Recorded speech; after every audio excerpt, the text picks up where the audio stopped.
Do you ever wish you could turn back time? You wish that you could go back and relish things just a little bit more.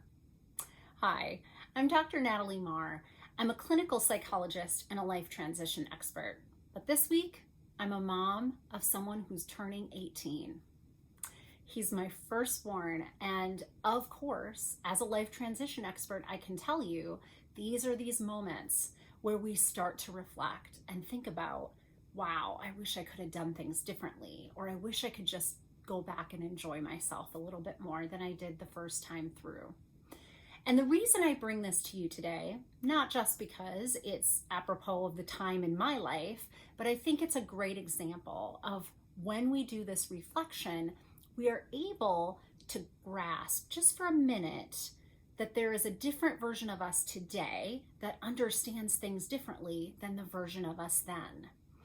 And what I'd like us to capitalize on is learning to get into that observer part of you and make those observations as they're happening instead of in hindsight. It's helpful in hindsight, don't get me wrong. It's also helpful if you can take that kind of observer perspective in your present day life.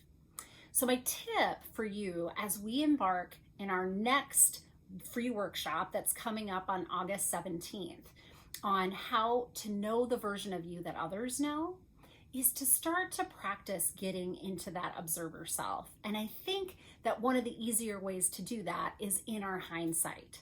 So think about a time that you had an experience that you wish you could go back and relish. You know, maybe it's being at your kids' sports or your wedding or meeting the person that you're a partner with. Just think about, how did that other person view you at that time? Not how you experienced it, but rather, how did they experience you? What was it that they loved about you in that moment? What was it that they cherished in those moments? Maybe even if you have the opportunity, go ahead and ask them. I think there's a lot to be learned in seeing ourselves through someone else's lens. And like I said, it's not always easy to do that in the moment. It's sometimes a little bit easier to do it in hindsight. So this week I challenge you, think of a really great time in your life, a time where you're really happy the way you showed up. And if you're regretting, it's really only that you can't go back and re-experience, right? I want you to think in that moment how other people in your life viewed you. And I'm going to challenge you to even write it down. And if you're not a journaler, that's okay. Find a friend to talk to about it, or even the individual that you're remembering, and walk through what their perspective was of you. And for just a moment, I want you to relish that that's you, that those parts of you that did this back then, they're still here too.